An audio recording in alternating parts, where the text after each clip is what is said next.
एक गांव में द्रोण नाम का ब्राह्मण रहता था। वह बहुत गरीब था। न उसके पास पहनने के लिए अच्छे कपड़े थे और न ही कुछ खाने को था। ब्राह्मण जैसे तैसे भिक्षा मांगकर अपना गुजारा कर रहा था। उसकी गरीबी को देखकर एक यजमान को उस पर दया आ गई। उसने द्रोण को बैलों का एक जोड़ा दान में दे दिया।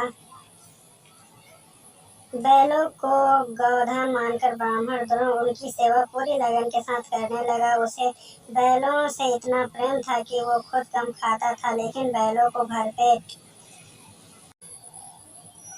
खिलाता था। ब्राह्मण की सेवा पाने के बाद दोनों बैल तंदुरुस्त हो गए। एक दिन हट्टे कट्टे बैलों पर चोर की नजर पड़ गई। बैलों को देखते ही चोर ने मन ही मन बैलों को चुराने की योजना बना ली। योजना बनाने के बाद रात होते ही चोर ब्राह्मण के घर बैल चुराने के इरादे निकल गया। कुछ दूर चलते ही चोर का सामना एक भयानक राक्षस से हुआ। राक्षस ने चोर से पूछा, तुम इतनी रात को कहाँ जा रहे हो? चोर ने कहा, मैं ब्राह्मण के बैल चोरी करने जा रहा हूँ। चोर की बात सुनकर राक्षस बोला, चलो मैं भी तुम्हारे साथ चलता हूँ। मैं कई दिनों से भूखा हूँ। मैं उस ब्राह्मण को खाकर अपनी भूख शांत करूंगा और तुम उसके बैल ले जाना। चोर के मन में हुआ कि रास्ते के लिए एक साथी भी हो जाएगा तो इसे साथ ले जाने में कोई बुराई नहीं है। यह सोचकर चोर अपने साथ राक्षस को साथ लेकर ब्राह्मण के घर पहुंचा।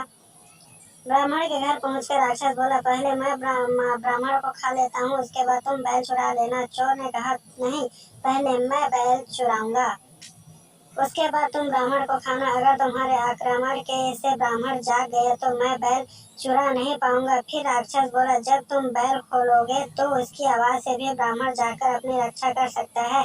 मैं इस चक्कर में भूखा रह जाऊंगा। राक्षस और चोर दोनों इसी तरह बहस करते रहे। एक दूसरे की बात मानने को उनमें से कोई तैयार नहीं था। उसी बीच राक्षस और चोर की आवाज सुनकर ब्राह्मण जाग गया। ब्राह्मण को जागा देखकर जल्दी से चोर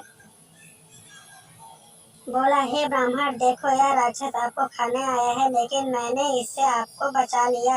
इसने कई बार आपको खाने की कोशिश भी की, पर मैंने ऐसा होने नहीं दिया।